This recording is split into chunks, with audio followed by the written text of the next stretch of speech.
예, 계속해서 단일 치환 암호에 대해서 학습을 하도록 하겠습니다. 방금 전에 우리 그 시저 암호에 대해서 얘기를 했었잖아요. 예를 들면 키가 3을 주고 오른쪽으로 3, 3만큼 이제 시프트를 이제 시키는 거죠. 그래서 예를 들면 A가 C로 이제 암호화가 되지 않습니까? 자, 이 시저 암호가 단일 치환 암호에 속한다고 했습니다. 그래서 이런 단일 치환 암호의 하나의 부분이 이 시저 암호의 경우에는 이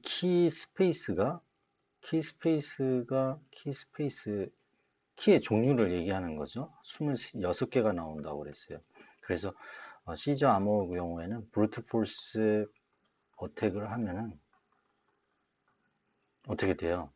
예를 들면 암호화 사이퍼 텍스트가 플레인 텍스트로 복화되는 거를 알 수가 있었습니다. 브루트 포스 어택을 시키면요. 그죠? 왜? 키 스페이스가 많지 않기 때문에 그래요. 26개밖에 안 되니까. 그러면 이 키 스페이스를 굉장히 음, 늘리면 크게 하면 할수록 이 브루트 포스 무차별 그 대입에 의한 그 어떤 공격은 해독하기가 쉬울까요? 아닐까요? 쉽지 않아요.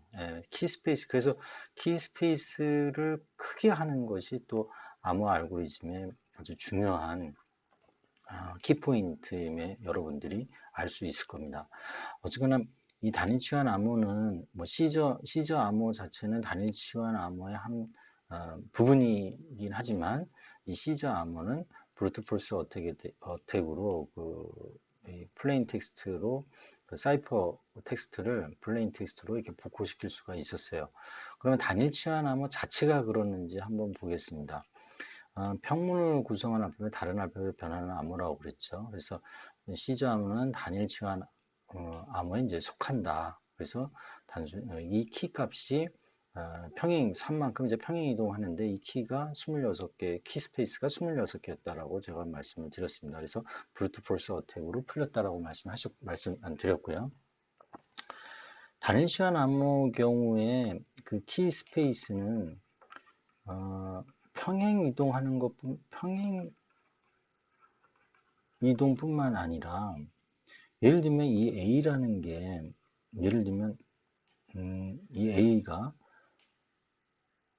요렇게도 될 수 있고 B도 될 수 있고 C도 될 수 있고 D도 될 수 있고 E도 될 수 있고 그렇죠. 네, 단일 치환 암호는 그러니까 A가 몇 가지가 나오는 겁니까? 몇 가지? 26개로 치환이 될 수가 있어요. 하나의 그 단어가 A는 그죠? A부터 B, G까지 이 26개의 문자로 대체가 될 수 있습니다. 그러면 A가 만약에 정해졌다 그러면은 A가 예를 들면 치환이 될 수 있는 방법이 26개라고 하면은 B가 치환될 수 있는 그 경우의 수는 어떻게 될까요? 25개이겠죠. A가 이미 이제 정해졌기 때문에 요게 A가 만약에 A로 이렇게 변환된다라고 정해지면은 B가 갈 수 있는 거는 하나 줄어들고 25개가 될 거예요. 그럼 C는 어떻게 되죠? A, B가 정해졌으니까 C가 치환될 수 있는 경우의 수는 24개가 될 겁니다. 그렇죠? 이런 식으로 쭉 이렇게 갈 거예요. 그죠? 여러분들 이제 이해되셨죠? 요게 지금 이 그림에서 보는 이 치환표가 하나의 키가 되는 겁니다. 그죠? 이 치환표가 암호 알고리즘의 그러니까 단일 치환 암호의 이제 키가 되는 거죠. 그러면 요 단일 치환 암호의 이 치환표는 만약에 앨리스가 밥에게 치환을 해서 어떤 이 사이퍼 텍스트를 보냈어요. 사이퍼 텍스트를 보냈으면 이 밥은 뭘 가지고 있어야 이거를 플레인 텍스트로 변환할 수 있을까요? 키가 들어가야 되죠. 그럼 키가 바로 요거라는 겁니다. 이 치환표가 키가 되는 거죠. 치환표가 있으면은 이 사이퍼 텍스트를 당연히 플레인 텍스트로 변환이 가능할 겁니다. 자, 제가 지금 말씀드리고자 하는 거는 평문 요거를 암호화해서 요 암호문으로 바꿀 때, 자, 요걸 바꿀 때 여기 키가 들어가죠. 그러면 이 키는 아까 단일 치환 표, 요게 이제 키가 되는 거다. 그 표를 갖고 있어야 되는 거죠. 그죠? 이 표의 종류가 26 팩토리얼이라고 그랬어요. 그죠? 26 곱하기 25 이렇게 해서 이 26 팩토리가 바로 어떻게 되는 거죠? 키의 종류, 즉 키의 스페이스가 되는 겁니다. 그런데 이 단일치환 암호, 일반적인 단일치환 암호의 약점은요, 평문에 등장하는 문자의 빈도가 암호문으로 바뀐 뒤에도 암호문 내에서 동일한 빈도로 나타난다는 거예요. 당연하죠. 예를 들면 이 치환표에 의해서 아까 말씀드렸던 이 치환표가 키라고 그랬잖아요. A는 반드시 W로 변환이 되는 거고 E는 반드시 X로 변환이 되는 거예요. 그죠? 그러니까 만약에 this is a book이다 그러면 지금 T는 Q로 바뀌잖아요. Q. H는 뭐로 바뀌죠? T로 바뀌죠. 항상 그리고 I는 J로 바뀌죠. 그 다음에 S는 L로 바뀌고 다시 I는 J로 바뀌어요.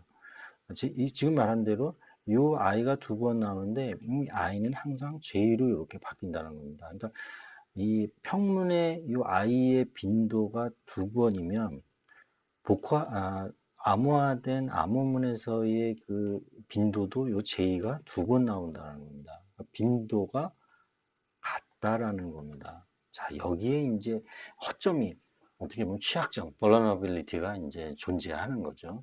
그거를 이용을 해서 이걸 복구화시킬 수가 있는지 한번 살펴보도록 하겠습니다.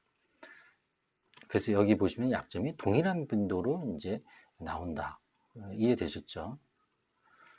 그래서 단일 치환 암호의 이제 복구화에서 우리 시저 암호 경우에는 키 스페이스가 26개밖에 안 됐었잖아요. 그죠? 그냥 그 평행 이동하는 알고리즘이 평행 이동하는 거였어요. 그렇지만 일반적인 단일 치환 암호의 경우에는 굉장히 많은 그 키 스페이스가 나올 수가 있는 거죠. 그죠? 예를 들면 A가 아까도 얘기했지 A부터 해서 G까지 해서 26개의 치환이 가능하고 이렇게 되면은 26 팩토리의 치환표가 나온다고 그랬습니다. 그래서 치환표가 단일 치환 암호의 이제 키가 되는 거고 암호화 때 사용 또는 복호화할 때 반드시 이 치환표가 필요로 합니다. 그죠? 상대방이 그거를 복호화 시키려면 치환표를 가지고 복호화를 시켜야 되겠죠. 그래서 송신자와 수신자는 치환표를 공유를 해야 됩니다. 그 다음에 단일 치환에서 키스페이스. 키스페이스는 시저 암호 경우는 아까도 말씀드렸지만 전사 브루트 폴스 어택에서 해독이 가능하였지만 이거는 해독이 쉽지 않아요. 왜 그러죠? 키스페이스가 크기 때문에 그래요. 굉장히 크기 때문에. 그죠? 키 후보가 굉장히 크기 때문에 해독이 쉽지 않다라고 이제 말씀을 드렸습니다. 자, 키 스페이스가 아까 제가 이제 이미 다 설명을 드렸죠. 26 팩토리얼이 된다고. 그죠?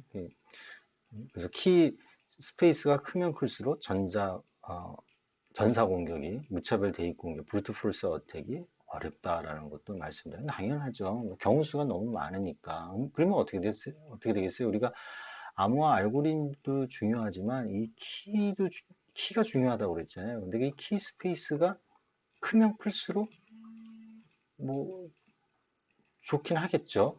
하지만 이 키가 또 짧으면서도 보안 강도, 즉 풀 수가 없다면 더 좋겠죠. 예. 그래서 요거에 대한 그 개념을 또 뒤에 반복이 되니까 그때에서 또 말씀드리겠습니다. 그래서 단일 치환 암호 알고리즘 경우에 1초에 10억에서 뭐 100억 개의 키를 뭐 브루트 폴스 어택을 한다 하더라도 모든 키를 이걸 다 대입해서 공격하는 데는 뭐 이 정도 걸린다. 예? 이 정도 걸리게 되면 뭐 거의 풀 수 없다라는 얘기가 되겠죠. 어, 자, 빈도 분석에 의한 이제 해독이 되는지, 이 빈도 분석. 아까 그 암호문에서, 평문에서 예를 들면 A라는 그 알파벳이 뭐 두 번 나왔다 그러면 A가 치환표에 의해서 C로 만약에 암호가 된다 그러면 C가 몇 번 나오겠죠? 두 번이 나온다라는 거예요. 그게 이제 빈도 분석이 되겠는데 전사 공격으로 단일 치환 암호를 해독하는 거는 어렵지만 이 빈도 분석으로 해서 단일 치환 암호가 해독이 가능하다라는 거예요. 그걸 한번 보겠습니다. 자, 암호문이 이렇게 있어요. 암호문이 있는데 여기 보시면은 Y가 사이퍼 텍스트 중에 이렇게 Y가 이렇게 쭉 있어요. 이 Y가 이거를 플레인 텍스트로 바꾸면은 이거에 대응되는 게 뭔지는 모르겠지만 뭐 E가 될지 뭐 F가 될지 뭔지는 모르겠지만 어떻게 된가 요 같은 위치로 바뀌겠죠? 그죠? 빈도가 똑같고 그렇게 되겠죠? 자, 그런데 이 영문 알파벳의 출현 빈도를 한번 보시면 우리가 지금 방금 전에 이 암호문 경우에 사이퍼 텍스트 경우에 Y가 47번 나왔고 I가 47번 이렇게 이제 빈도를 알 수가 있습니다. 얼마만큼 몇 개가 나왔는지. 근데 실제 우리 그 영어 알파벳 출현 빈도를 보면요. 영어에서 우리가 쓰고 있는 그 단어들 중에서 A부터 G까지의 출현 빈도를 보면 뭐가 많아요? E가 제일 많다라는 겁니다. 실제 단어에서 E가. 그러면 Y가 이게 암호문에서 나온 이 Y가 혹시 E는 아닐까라는 의심을 해볼 수가 있죠. 그 다음에 I라는 이 문자가 혹시 E가 아닐까? 그죠? 실제 그 영어 그 단어에서의 그 출현 빈도를 보면은 E가 이렇게 많고, 그 다음에 T가 이렇게 많잖아요. 그럼 Y는 E가 아닐까? I는 혹시 여기서 T는 아닐까? 한번 대입을 이제 해보는 거죠. 그래서 여기서는 우리가 쉽게 그냥 하기 위해서 y 대신에 2를 넣은 겁니다. 왜? y가 빈도가 47번 나왔는데 실제 영문 알파벳 그 단어에서 2의 출현이 많기 때문에 2를 전부 바꿔봐요. 그러면 바꿔보면은 요렇게 되는 거죠. 요렇게. 예. 이게 무슨 의미를 가진 건지 우리가 해석을 그러니까 대입을 유추해 볼 수 있다라는 거죠. 유추. 예? 그래서 익숙한 단어가 혹시가 되지 않을까라고 우리가 추측을 할 수 있는 거예요. 이게 혹시 더는 아닐까?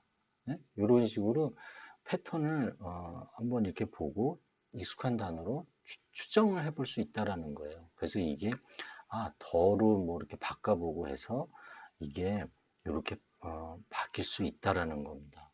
빈도가 낮은 문자를 추측을 하고 단어와 내용을 이렇게 추측을 해갖고 이걸 풀어볼 수 있다라는 거예요. 그래서 결국은 치환표를 이렇게 만들 수 있다라는 겁니다. 치환표를. 이렇게 치환표를.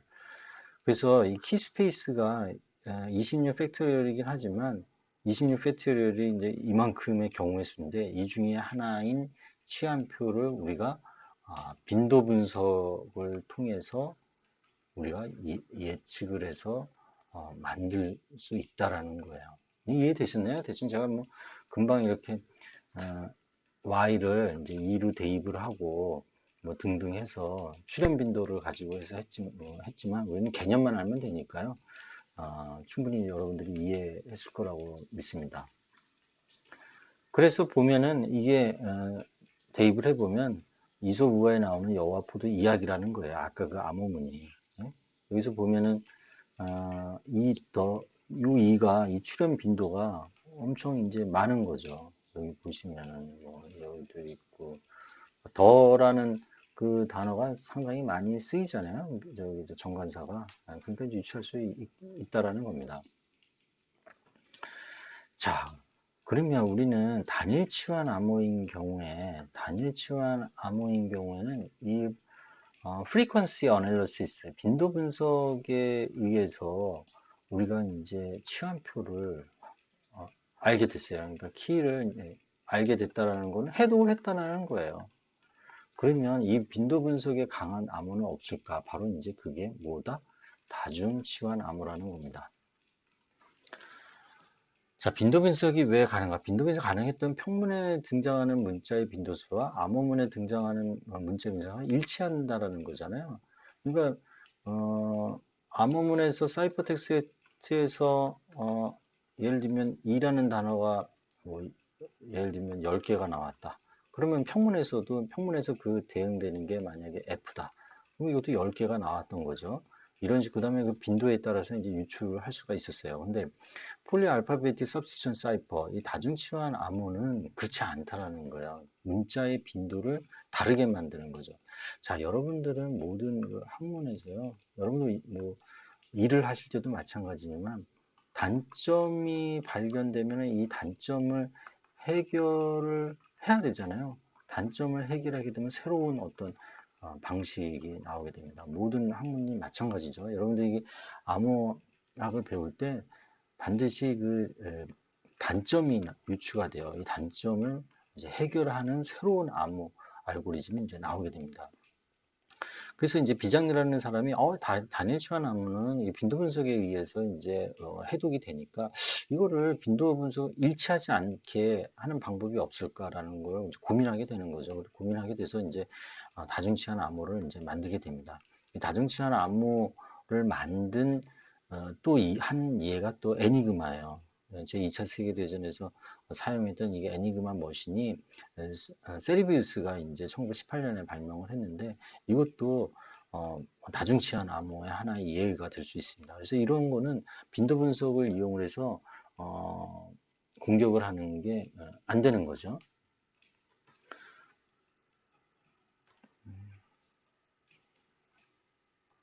네.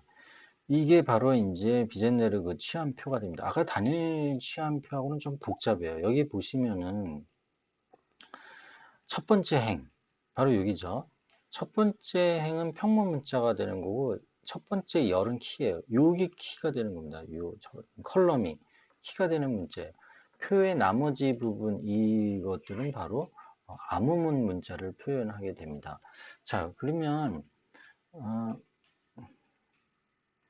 음, 자, 만약에 키가 요 첫 번째 열이라고 그랬잖아요. 그러면 키를 코리아라고 이제 만약에 주면 평문이 요거였을 경우에 암호문이 요렇게 바뀌게 됩니다. 이게 어떻게 바뀌냐면, 아, 자, K의 첫 번째를 치환을 할 때는 키가 K라고 그랬어요. 키가 어디죠? 요 K죠? 네, K. 그래서 A는 요게 평문 문자죠. A는 그 키가 K예요. 그러면 사이퍼 텍스트는 K가 되는 겁니다. 그래서 K로 왔어요. 그죠? 그 다음 평문 B죠. 여기 평문 B죠. 평문 B는 그 다음 키가 어떻게 돼요? 5가 돼요. 5 여기죠. 여기서 5에 대응하는 게 바로 P가 됩니다. 암호문 P가. 이해되셨죠? 그러니까 이 키를 코리아로 줄 수도 있고, 뭐, 사우스로 줄 수도 있고, 뭐, 노스로 뭐 할 수도 있고, 이 키가 이렇게 변하기 때문에 이 평문에서 암호문으로 되는 그 빈도가 어, A 빈도가 일치하지가 않게 되는 거죠. 필이 오죠, 여러분들. 그래서 여러분들도 한번 알러뷰라는 걸 암호문을 뭐가 나오는지 한번 해보시기 바랍니다. 그래서 비잔날의 치안표를 이렇게 가로 세로로 이렇게 만들어서 하는 거죠. 그러면 이게 바로 키가 이제 전체 이 치안표가 이제 키가 되는 거죠.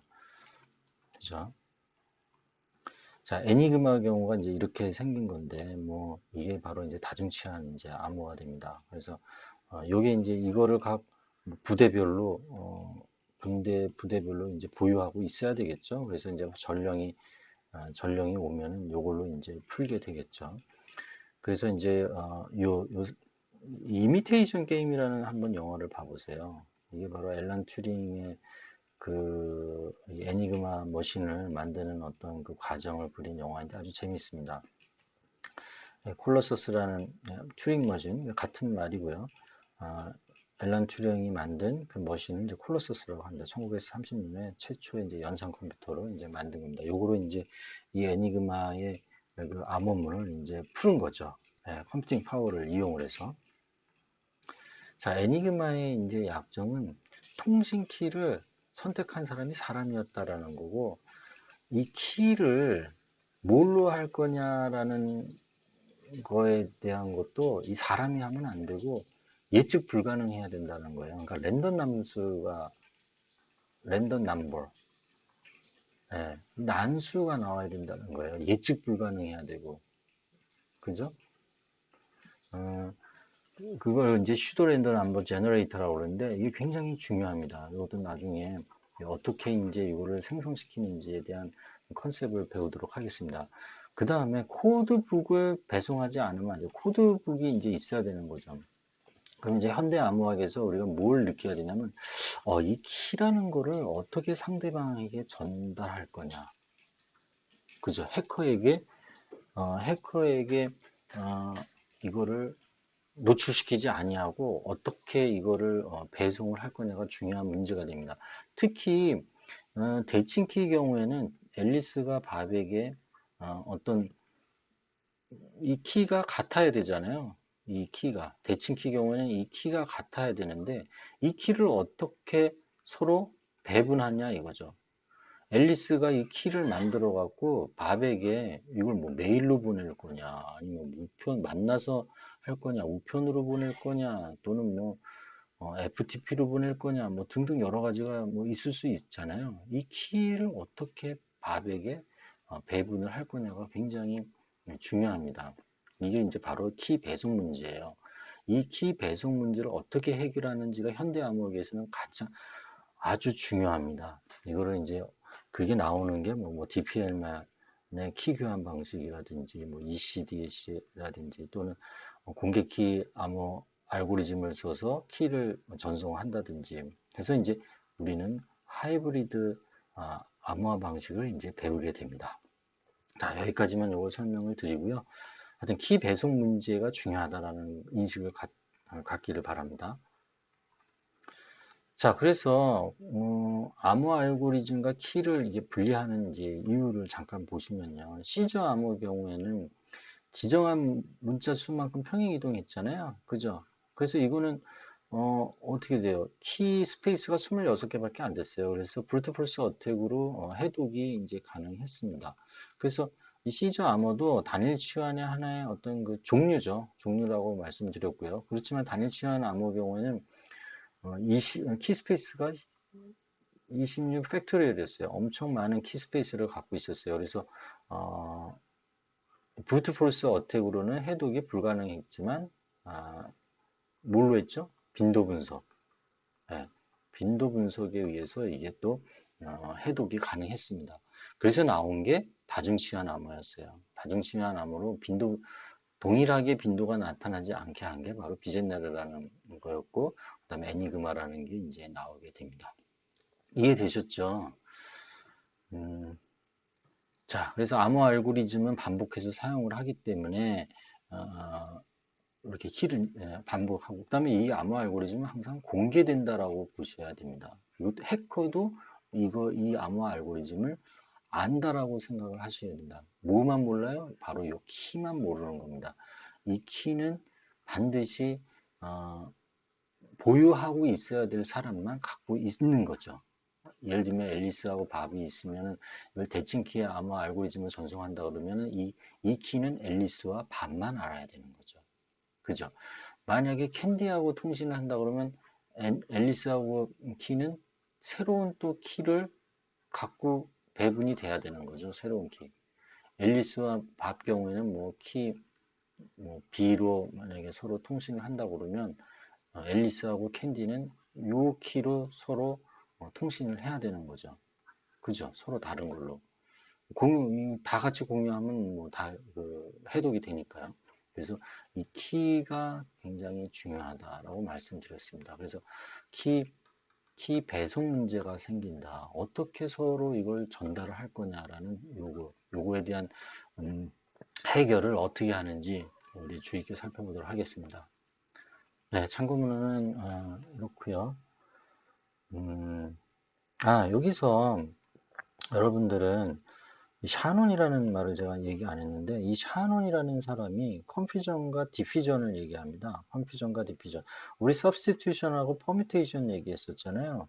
substitution은 이게 이제 예를 들면 대체하고, permutation은 이제 뭐 자리 치환, 자리 바꿈을 하고 한다고 그랬습니다. 이거는 이제 아시죠?